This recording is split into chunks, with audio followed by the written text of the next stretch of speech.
didn't hate our Juneteenth episode. Okay, I can't look. Did people hate on us? There was a lot of awesome support, which I'm Yay! super grateful for. You know, it was probably like 90% people like, this was really cool, either because people know about Juneteenth and were excited to see it featured, or because people were like, I want to learn about this. Go figure. And then, you know, there were some people that said things like, June is Men's Health Month. Oh, thank you. It Go can also get a be colonoscopy, guys. Yeah, like do that. Can be many things. Many pride. months are many things. You know, so I wasn't actually sure if that was like a dig on Pride, which we did not talk about Pride. But we should have. Or Juneteenth. I had one helpful comment point out that there are more slaves in the world now than there were in 1860. I'm like, cool. But is that true?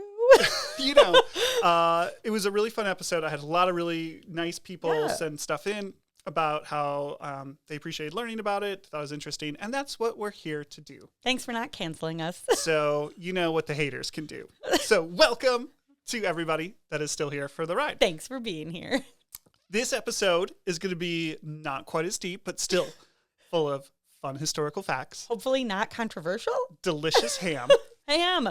And science. Ooh, riveting. History and science. So this episode is about ham and the American Smokehouse. So Bridget, do you like ham?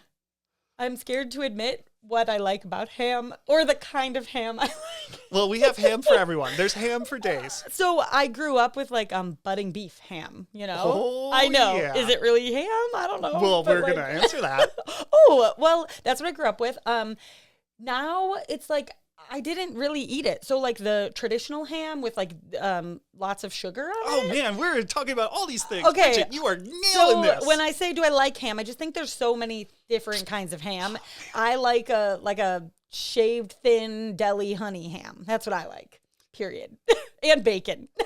Have you thought deeply about ham and its role in the American meal? Literally never. This is why we are such a great duo. First of all, you teed me up perfectly for what we're going to talk about. Do we get to count bacon as ham? No, it's canceled? different. It's different. So for today's episode, we're talking about ham, American traditions, and to go with it, Pinot Noir is a great pairing with ham, and Bridget hates Pinot Noir. But Bridget is not a fan. So instead, we're going to have hard cider, which is another American classic. This is from Blake's. That's a very patriotic box. Hard Cider Company. They are in Michigan. Okay, I'm not familiar with them. This is a special 250-year edition. Ooh, nice and cold. I've never heard of them before. Yeah. But they're apparently America's largest independent cider place. And it's a beautiful America box celebrating 250 years like we are. They are American to its core. So a little American agricultural product to go with our ham discussion. Okay. Thanks. There will be ham later. So first of all, I need to wash it down with this. Cheers. Ooh, that's good. That's very tasty. It feels very apple-y. It does. Really descriptive for the thing called it's American very apple. apple-y. It is. You're right. Really, It's like very apple-y. Yeah, but it's like very refreshing. I feel like I want to mix it with a white wine. Oh, that would be good. Would it? Yeah. Would that kill me? A little spritzer. Yeah, like a little spritzer. Okay. Anyway, good job, Blake's. First question about ham for you. Do you know what type of animal it comes from? A bear. Oh. A pig. So, one of one, Bridget. Doing great Yay. today. I don't like trivia. Ham starts with pigs. And pigs are crazy. Are they? Everybody thinks the pigs are so cute and pets and stuff, but That's they because bite. of Piglet. And they are, intense. Pigs are not native to America. Oh. They were imported first by the Italian Spaniard Cristoforo Columbus. Cristoforo. Wait, are pigs not nice?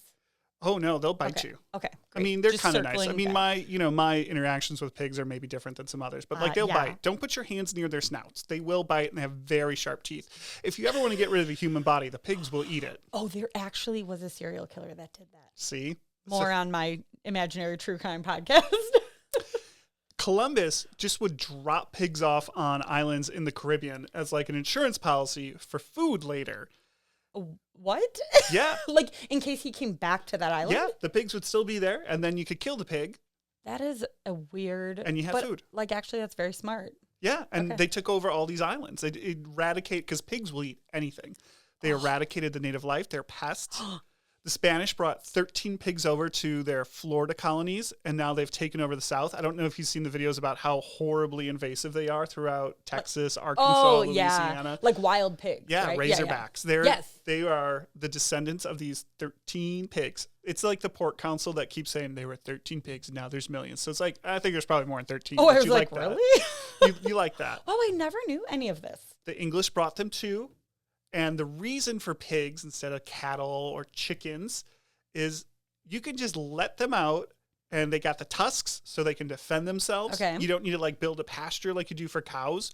You can. But why? Like, couldn't a cow defend itself or not really? They're I guess herd they're not animals. very tough. Yeah, you need a big. bull, and you don't Okay. really want bulls around because they're Dangerous. dangerous and scary. Okay, so pigs can just like do it all, huh? Yeah, so you would just take your pigs, Okay. let them out in the woods. They'd eat the insects, small mammals, snakes, roots, nuts, fruits, corn you maybe threw out for them. Eventually start baiting them back with the corn, right? Because you want to catch them. And I think if there was like farmer talk back in, the 1700s, There probably was. they'd be like, hey, farmer hack, you don't need to like build a pasture. Oh, just let the farmer pigs off, Farmer talk. It'd be like this one simple trick is what big beef hates. They'd be like, just let your pigs out. I'm just like baffled by the thought of these pigs just like running wild. Well, and they are incredible reproducers. They're like rabbits. Like one litters, 10 piglets, and it's a quick gestation time. It's like I was gonna ask 3 months, 3 weeks, 3 days. What? Yeah, so really quick gestation time, and then it takes like 3 months to sexual maturity. So you can have a whole new generation of pigs in 9 months. This is how they've wiped out all the stuff in the Caribbean.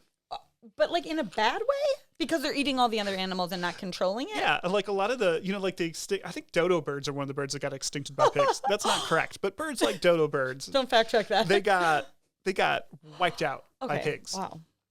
I didn't realize the Evilness pigs of pigs make tasty things, Yeah, but okay. they ruin the environment. Okay, sorry about that. If only we could train them to take care of the things like eat the mosquitoes only. Oh God, or like eat plastic. But that would be terrible because then we'd be eating the plastic. Ooh. You are what you eat. So the pigs flourished in America. We love the pigs. Okay. They great. didn't need a lot of resources. They could go out. They could survive. They could fend themselves. Thriving. Doing some research. 1850s, 1860s are where things really start changing in America. Obviously, there was the Civil War, but railroads, river transport, steam transport, all these things started, industrialization started taking place. The federal government got bigger, better stats, all these things, more states. So there's like good stuff that starts showing up 1850, 1860.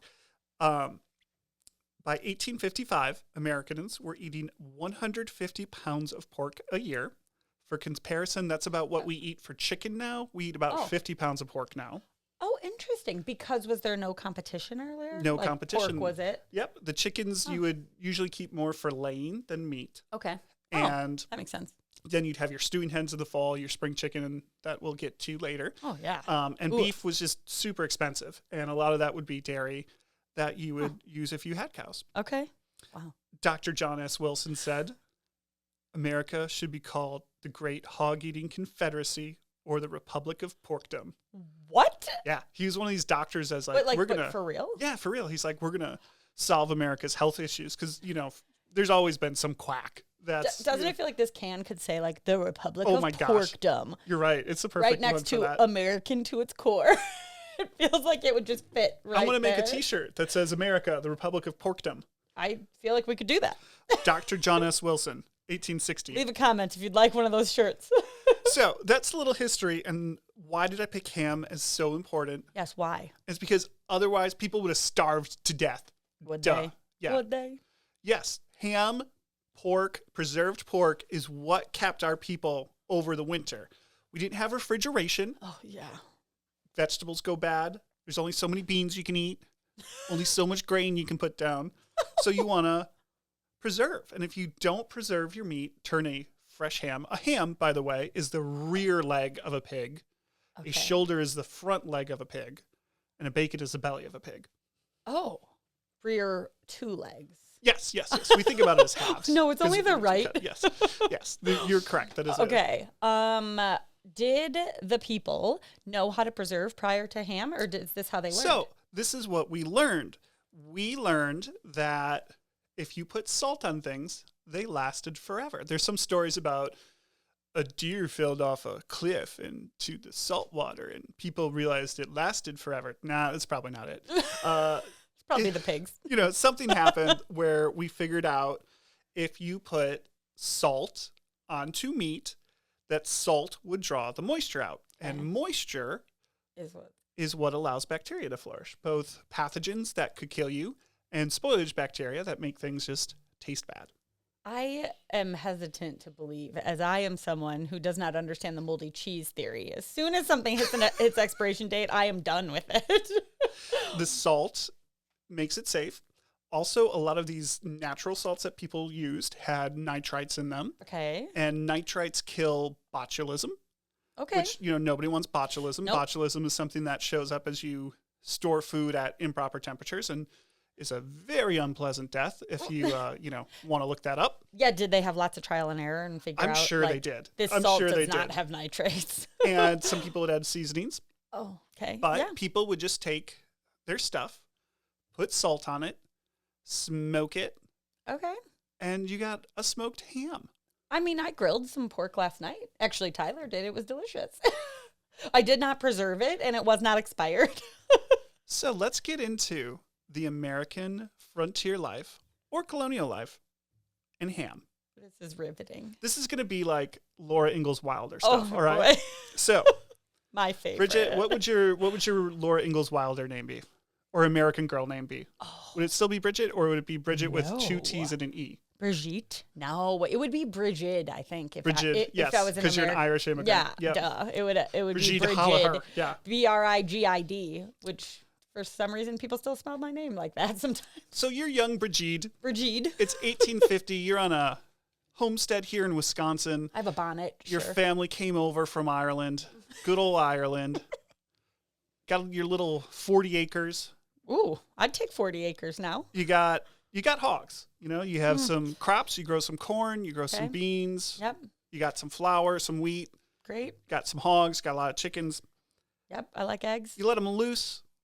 And now it's November. What The hap- hard frost comes. What happens in You start November? baiting your pigs back. You come in. To salt them all? Your neighbors show up. And it's hog killing day. Is it like a party? It's like a party. Oh, that sounds tragic. This is hard work, killing hogs, right? You wait until it's cold outside because the meat would spoil. So these pork chops that you ate, Yeah.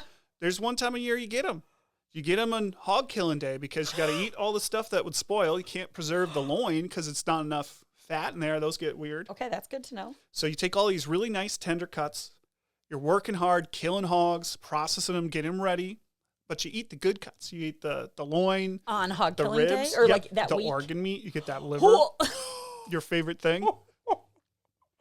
Okay, I was told to eat liver. It's good for my iron. Everybody's participating. The men are doing the killing and the chopping. Yeah. The women folk are rendering lard. They're making sausage from kind of the cut off bits. Oh, God, I would Preserve not that. survive. And kids like young Brigid, you're hauling firewood, making fires to keep the lard kettle boiling and keep everybody warm as we're Delicious. working hard on this hog. Young Brigid would not fare very well in the colonial days. Your hams, which, as we said, are both the right and left rear leg of the pig, the bellies and the shoulders, you're taking those and you're covering them with salt. Okay, I can do that. Maybe some peppers in there as well for a little bit of flavor. Maybe you have some secret family herbs. Yes. Maybe that's something you do as a child. You're sent to Yes. go find some sage To the out in the wild. apothecary. Yes, and you make your secret family rub. Okay. You do that, and you let it sit Forever. for a week. Okay. And you see the water getting pulled out of the ham. Once it stops getting pulled out, you take it to the smokehouse. Okay. So have you ever driven by somebody's old farm and be like, why are there 13 buildings and what do they Yes. all do? Always. It's- I'm like, but my brain goes to murder, obviously. Clearly murder. It's clearly where they murder people. The murderiest of the buildings, the one that's probably, kind of a 10 by 10 square, no windows, no chimney, sealed up tight. It's probably a smokehouse. Oh, no chimney. Because you want the smoke to linger in there, so it infuses that, and you don't want birds getting in, you don't want insects, rodents, varmints, other humans that don't belong to your ham. It's got to be a secure, airtight building. How do they make sure like rodents don't get in there? Because just it's in tar a field. and like really good firming up of your. I just feel like nowadays, in not colonial times, rodents still get into houses and fields. I think like Lake Geneva Country Meats, we don't have rodents because we take good care to make sure. I don't have them at my house either because I also make sure they don't come in. I need to get a cat that would take care of it. Oh yeah, I bet there's barn cats. There's got to be barn cats. Okay, barn cats in the colonial days. And to make it even more murdery, there's just hooks. Yeah, all that's what over I'm saying. the walls. That's what all these buildings are on farms. There's always like rusty or not rusty, like a legit heavy duty iron equipment. Old oxidized iron deposits, not rust. Oxidized. Like, you're murdering pigs one day. Again, there is a serial killer. Like, there is a serial killer episode about this on some crime podcast. Once you're done salting, okay, you hang up your hams, your bellies, your shoulders. Okay. Build a low, smoky fire. Like everything the Boy Scouts taught you about building a fire, don't do that. Get wet wood. What? Get coal, because you don't want it to be hot. Yes, yeah, because if you cook it, then the food will spoil. But if you keep the fire at, like get the room temperature up to, 120, 130, not real hot, it'll just infuse that flavor. The smoke actually helps kill anything that might be on the surface that's a pathogen. Okay. And it adds delicious flavor. Anytime we talk about things like this, I'm just amazed at actually how much, like, young colonial days Brigitte is far more well-equipped to be a grown-up than me. Like, I don't know how to smoke anything. I don't even know how to build a fire, really. Later in this episode, we'll get to modern-day Bridget. Yeah. And how modern-day Bridget would die. How I would hate the colonial days. Well, no. We're going to get to, Brigitte had no money, but Bridget is... We're gonna get to that. I just think it's fascinating. Like she actually, Brigitte, learned this fictionary person learned a lot of useful things back in the day that maybe we should still be learning. But does she know how to make a reel? You're right. She doesn't know how to operate on farmer talk. So these things would get smoked. The belly would become bacon, or maybe you didn't smoke it. It became salt pork. The hams would become hams. The shoulders would become what are called picnic hams, which is confusing, or sometimes in America we call it cottage bacon. Oh, yeah. And picnic ham, I like that too. Yeah, kind of your day-to-day thing that you would eat over the winter. Okay. Would be some salt pork, which is just maybe the back fat of a pig or a belly that's just been salted. Okay. You would take that, cut it up in little cubes, have it with a biscuit or a cracker. You would first kind of have to soak it in water to draw out all the salt you put in there. Just gotta soak my meat cube before I eat it. Maybe put some greens over it, put it in with some beans. Oh, God. Special occasions, you'd get a ham down, whether that's a holiday. Maybe the local preacher's coming through to stay with you because, they, kind of a week here, a week there. And so, bring out the good family ham. Okay. Have that with them. Maybe you trade one to the local merchant for the things you couldn't make yourself. Cloth, coffee, more salt. Oh, I'd like to learn to make cloth and coffee. Spring comes around, you finally don't have to eat salt pork every day. I mean, think about it, 5 days of just salt pork, or 5 months of just salt pork. Well, I don't want to soak my meat cubes that long, but salt pork actually sounds good.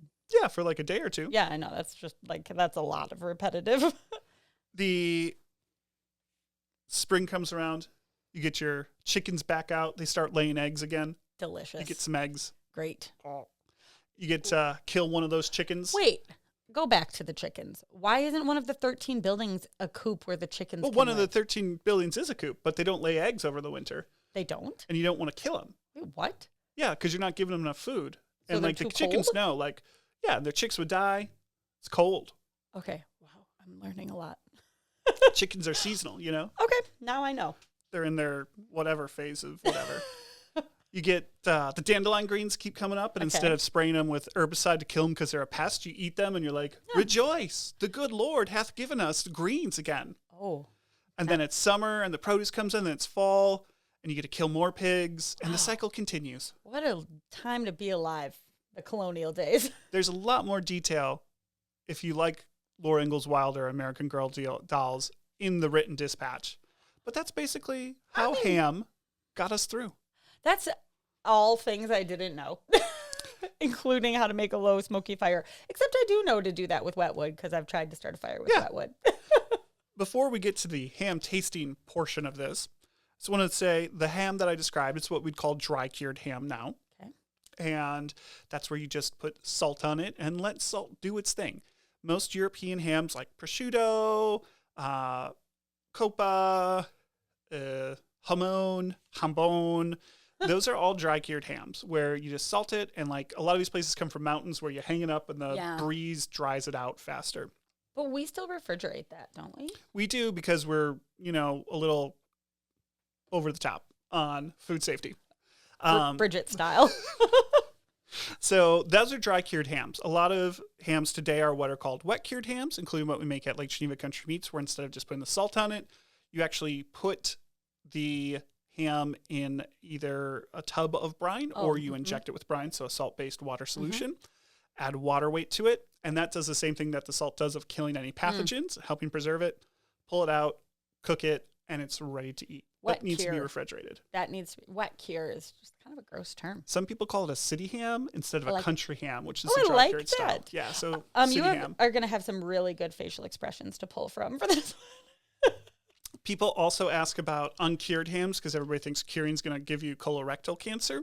What, because of the salt? Yeah, because of the nitrates that are using it. Oh. And there is a link between the nitrates and colorectal cancer. It is statistically significant, but not orders of magnitude better. I will say, if you eat ham every day in a lot of amount, you probably will get butt cancer. So don't do that. Wait, any kind of ham? Anything kind of cured ham? Yes. And these people that say it's uncured ham, there's no such thing. That's just a fresh ham. Because you can have a ham and make it fresh, right? Like, I mean, I would just say you could just cook it, but then it's a roast. Isn't copious amounts of are these considered deli meats? They are. Yeah, like any copious amount of a deli meat might not be like. There's a loophole. Okay, warm it up. That lets people use celery salt. And say it's not cured. There's more nitrates in celery salt than regular salt. It's cheating. Don't believe anybody that says that. Also, don't warm your deli meat. Oh. So that is that. Those are the different types of ham. Okay, well, I also didn't know that I could get colorectal cancer from eating ham every day, but I don't eat ham anywhere near every day. And also, you could just be living your life, a young professional mother of one, vibrant life, and get colorectal cancer because you did nothing wrong. Okay. Love you, Sarah. We're going to have a ham taste off. We'll be right back.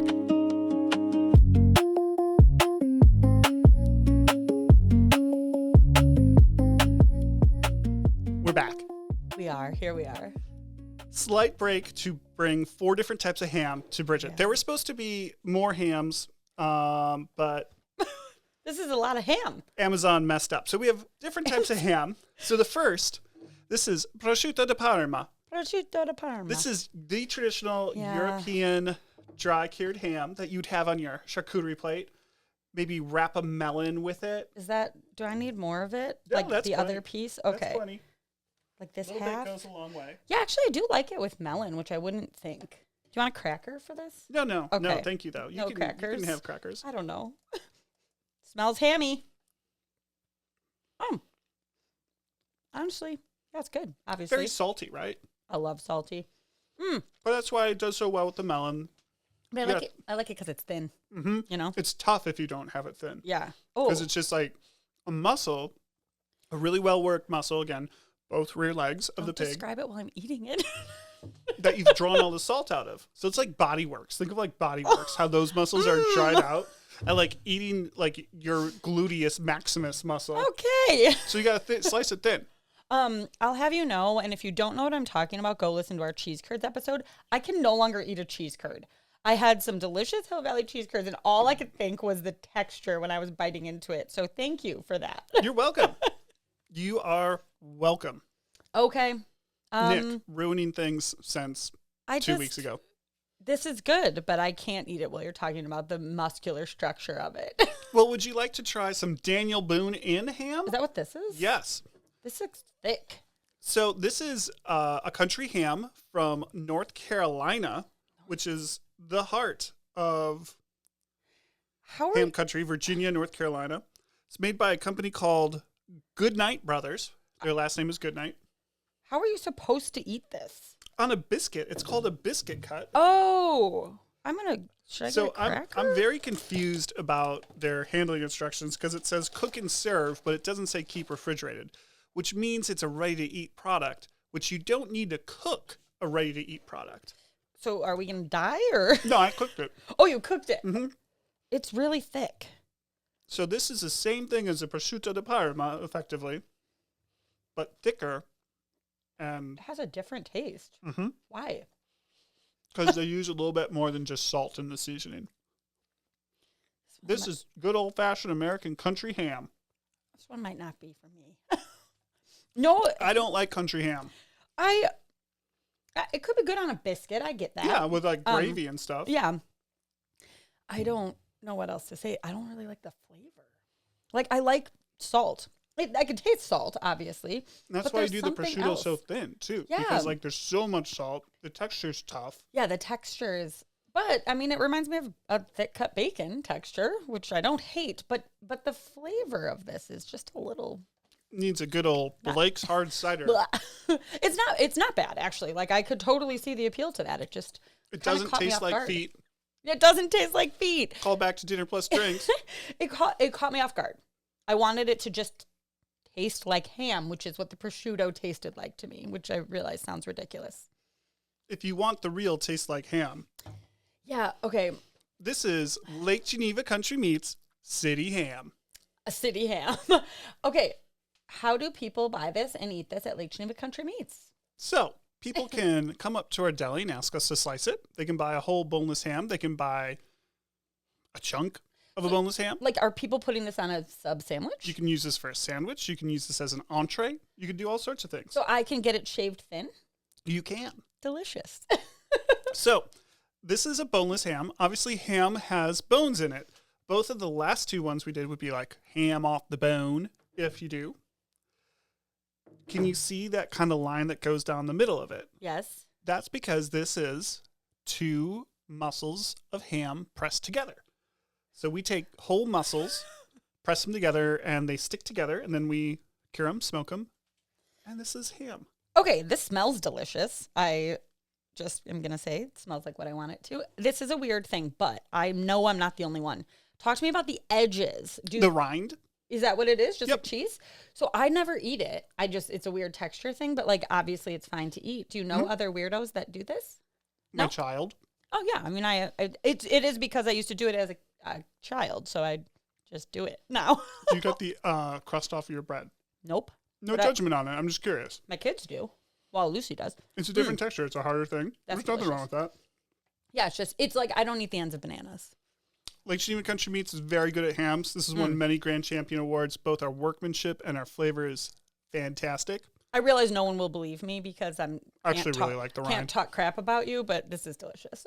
You can talk crap about me.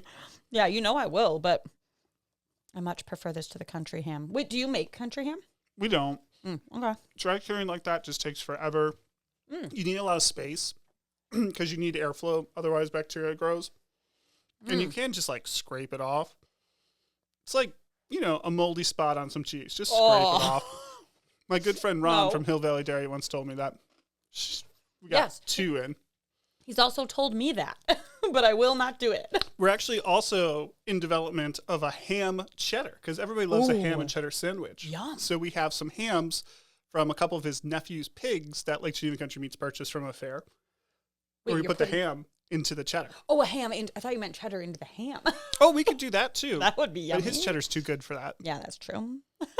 So this is city ham, boneless, which is a, American invention kind of, that is made from 2 whole mussels, and then we have some budding ham. This looks like good old Bridget's childhood right here. And this is another city ham where it's wet cured. Like, I just don't eat this anymore. I wonder if I'm going to hate it. But unlike Lake Geneva Country Meats ham, that's 2 mussels pushed together, they take and grind a bunch of ham, make it into a slurry, and then form it into Gross, this stop.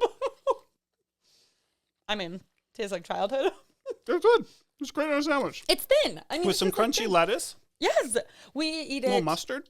In a dip, like a budding. Oh meat dip. Yeah. And it's like beef and ham and like cream cheese. It's delicious. It's super safe to eat because you've done like all this cooking process. It's processed. Yeah. That's one of the things people get mad about processed food. You know what processed food won't do? Kill you from foodborne illness. But maybe other things. Maybe other things eventually. I was scared of this because, generally speaking, these things look scary to me. I don't like the country ham as much. It's like too salty for me. I like Hamona Iberico. I like, which we were supposed to have some. Thanks, Sorry. Amazon driver that. So this guy left Pewaukee. And then 7 minutes later said, I tried to deliver it and I can't. Lake Geneva's 50 minutes from Pewaukee, dude. You're lying. Yeah. Also, someone said that the World Cup is delaying packages. I was like, really? Whatever. Could have had some hamon.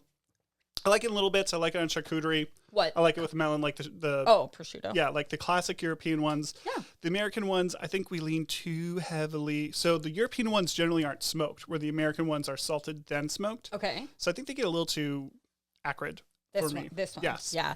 Maybe acrid is I don't want to hate on it because I truly There's understand craft behind it. The appeal. There's actually a really cool YouTube video like showing how they make them too. I was doing research. All right. I get it. So what's the favorite? Lake Geneva Country Meats, clearly. I mean, yeah. I love our ham. They just all have different purposes. I do. think they really do. Except yours shaved thin would be my favorite. I love a honey ham, like a maple, like a little sweetened one. Because give me more sugar. Wait, is there actually just a much higher sugar content in that? Yeah. Okay, I've assumed, but I was hoping you'd be like, you actually, put honey all over it. No, honey's good for you. Honey is good for you. Yeah, see, I'm healthy with my deli meat. So we talked about frontier life and, how stuff was made. How I would die. Obviously, it's changed. So as, rivers started connecting things, railroads, Cincinnati was the center of pork in America. Why? It was at the center of the river network. Oh, yeah, okay. Mississippi, Susquehanna, Ohio, all these. Float the pigs down the river? Yep.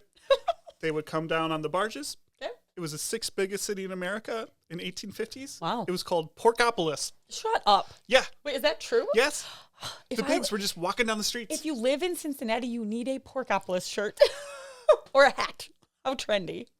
People would make the salt pork. They'd make the hams. Those going in barrels. That's like what fed soldiers all over America. It's what fed all the sailors on their adventures. People would just eat this salt pork.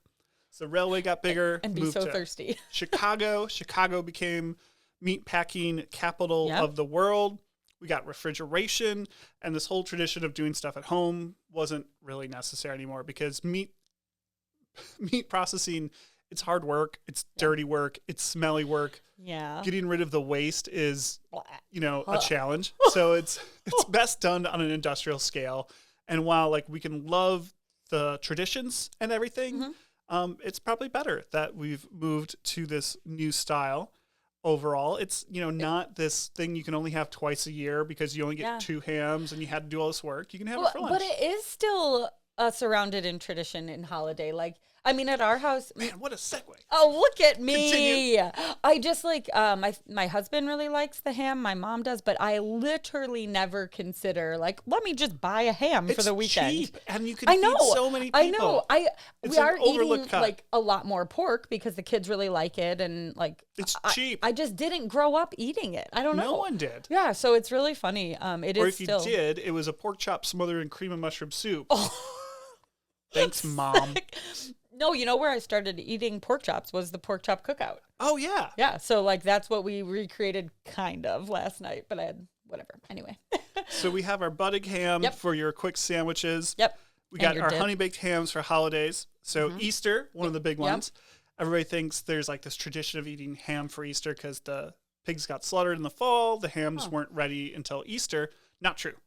Not true at all. What is hams true? were ready faster. They lasted longer. Yeah, it was like I thought we learned that wasn't true. So, lamb is the traditional Easter thing. Yes. But Americans hate lamb. I know. I actually like lamb, but I've never bought it and cooked it. World War II service members all over the world, a lot of them in Pacific are getting fed from Australia. A lot of them in Europe are getting fed from Ireland, Scotland. What do they have there? Sheep. Sure. Because the sheep just, kind of like pigs, can just be left alone in the mountain. It was bad old mutton that tastes gross.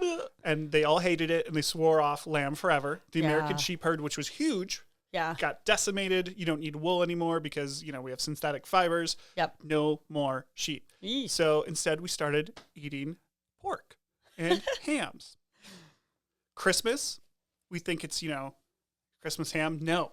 Turkey was king. You've read A Christmas Carol. Yeah. Bob Cratchit wanted his turkey. They had the prize goose. You will love this, Bridget. This is why 2026 Bridget pawns 1850 Brigitte. In 1916, the Armour Meat Company ran an advertisement pitching its ham as a perfect holiday for the Christmas season. They made a picture of all the things. It was studded with the nutmeg and all the cloves and everything. And they made this beautiful advertisement that made it seem aspirational to have one of their hams for Christmas. People fell for the marketing, and ever since, the Christmas ham has been the thing. Oh, come on. It's just a good marketing success story. See, Bridget? See, I would do great. I could create farmer talk and good marketing. American ingenuity is taking ham to where it's at. I love this because these things that we take for granted are like just some dude going out and doing stuff.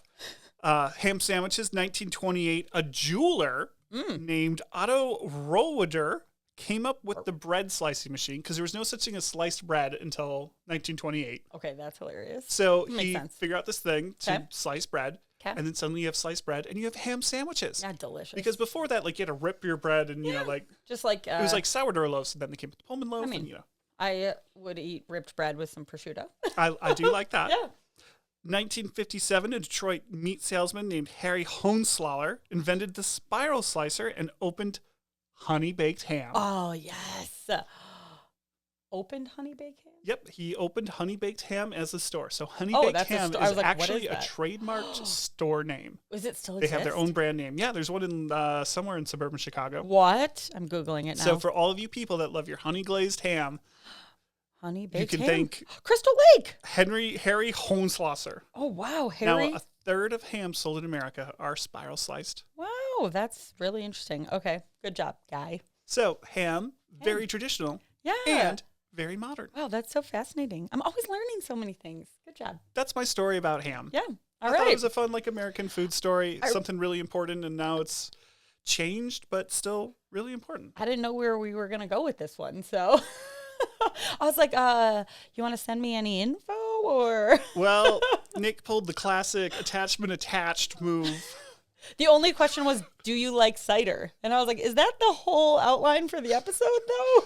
Everything we're going to talk about on our ham episode is about hard cider. So, good job. Great research.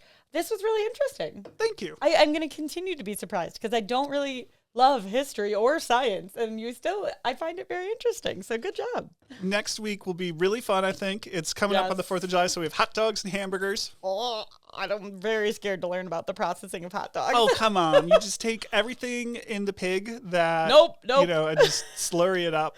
I'm just going to listen on mute. It's called an emulsified meat product. Yum. Next time, tune in. We're going to talk about hot dogs and hamburgers. After that, we have actually, it was on the original outline I sent you of, hey, Bridget, you want to do this? I think I said one of the episodes might be about corn. Delicious. It's not going to be about corn. It's going to be about kind of the history of the American farm and the American farmer, so we can see how things. We'll toss in some corn data. There'll be corn data. Don't you worry. The American farmer loves them some corn. Yum. So, But don't miss the emulsified meat product episode. If you want to give us a rating, that would be awesome. But only if it's nice. Reviews, awesome. Had a lovely chat with a lady on YouTube about opinions on the Juneteenth episode. It's very respectful, and that was awesome. We will always engage with kind, respectful conversation. Yep. Not kind as in nice, but like coming from a place of kindness. Yeah. And so let us know what you think. Cool. We like have, and subscribe, people. We have, I don't know, like 13 more episodes scheduled. So you're in for it. And if you have things you want covered, send it, because there's some that maybe I could be persuaded to move for a better idea. Like hot dogs. So let us know. YouTube, Spotify, iTunes. No, it's not called Apple Anywhere Podcasts. you listen to your podcast. You can tell Siri. Can you can tell Alexa. You can do all the things. So, bye. Yeah. Bye. Bye.